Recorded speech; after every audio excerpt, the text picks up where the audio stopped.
Hi there, today I'm going to show you how you can add an address to your Facebook page. First, you will need to go to your Facebook account. Make sure that you are an admin in the page that you are trying to add an address to.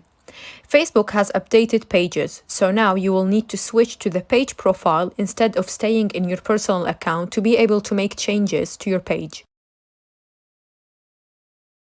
Once you switch to the page you want to amend, then go to your page.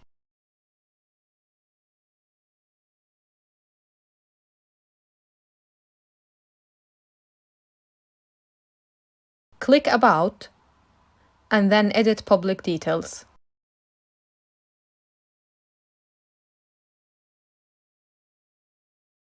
Click Address, and then add your address just below the contact info.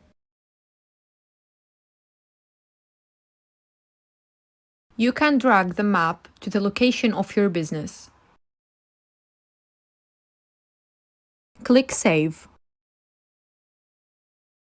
Fill in all the details needed, such as your street, your city, and the postcode.